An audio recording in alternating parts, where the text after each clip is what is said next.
So how do we get it into people's world? And this is not just about equality from sexism. This is obviously there's a whole diverse range of things that this fits into. How are we able to do that without people actually personally experiencing it? Yeah, and it's hard, isn't it, as well? Because I do feel there's an element of that kind of pushback then against what people might term as woke. I would class as being kind and compassionate and inclusive. I'm very happy to be all of those things.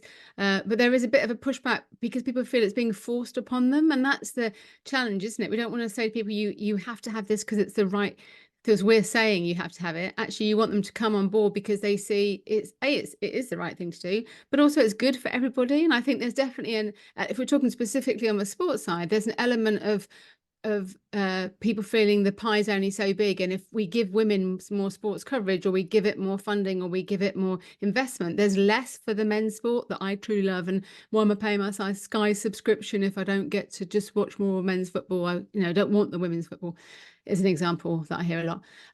But actually, it's explained to people that it is good for everybody, that it's good, that it will benefit for them in the long term. So that may be that it's a financial benefit, but actually equality benefits all people. It isn't just the smaller party that get more from it, or those that have been deprived of it for so long. And that's the other piece, I think, that people are becoming more aware of too. But there's a reason women's sport has had less audiences and has had less visibility, because it hasn't had the investment that men's sport has had for hundreds of years, 150 years or so. So there is definitely that redressing the balance, and that can be, I think, uncomfortable for people. So success of the Euros, and if we talk specifically football and the World Cup, and Arsenal, the Emirates having packed stadia, we can suddenly overturn these arguments of no one's interested in women's football, the skill's not there, the audience is not there. Clearly, we can see that it is now, and I think that it's demonstrating that it is as good, if not in some cases,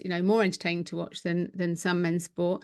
But we don't need everyone. Everyone doesn't have to love all of sport. No. We don't have to love all of women's sport. It's just giving women an opportunity, the same opportunity. And in some cases, it's not about equality, it's about equity. So it's investing a bit more in the women's game or women's sport, because it hasn't had that investment. It's been deprived of it for so long.